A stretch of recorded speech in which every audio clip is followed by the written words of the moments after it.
वायु यानी कि वात निरोधक अभ्यास। मित्रों, ये अभ्यास पेट में रुकी हुई वायु निकालने में अत्यंत उपयोगी है। वे लोग जो कब्ज व अपच से पीड़ित हैं, उनके लिए ये अभ्यास एक रामबाण औषधि का काम करेगा। पवन मुक्तासन का यह दूसरा भाग शरीर को अन्य कठिन आसनों के लिए तैयार करने में बहुत सहायक है और इनका अभ्यास वे लोग भी कर सकते हैं जो स्नायु व मांसपेशियों की गड़बड़ी अथवा टूटी हुई हड्डियों से पीड़ित हैं।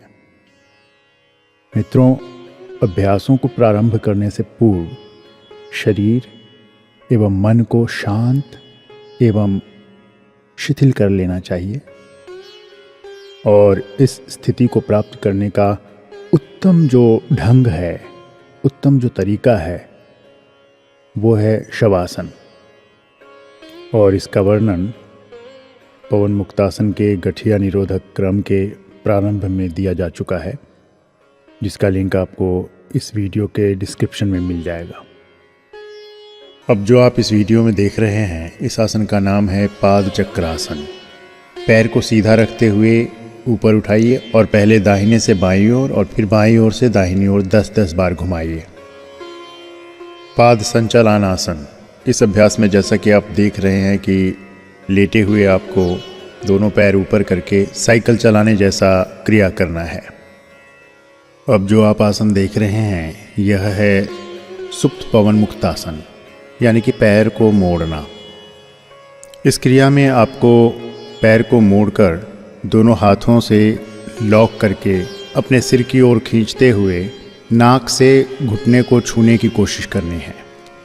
पहले बायां पैर और फिर दाहिने पैर से बारी बारी से इस आसन को 10-10 बार दोहराना है।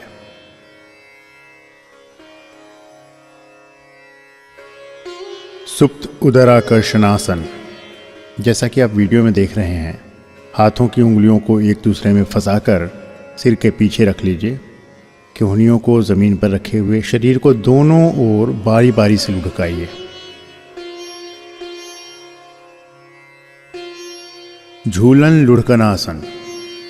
इस आसन में उकड़ू बैठकर दोनों हाथों के पंजों को लॉक करके घुटने को पकड़ लीजिए और उकड़ू बैठने की स्थिति में ही आगे और पीछे की तरफ झूलना है। नौकासन। इस आसन में पीठ के बल सपाट लेटकर पैरों, भुजाओं, सिर तथा धड़ को जमीन से ऊपर उठाइए और फिर रेचक करते हुए धीरे धीरे जमीन पर वापस आ जाइए। इस आसन को 5 बार दोहराना है।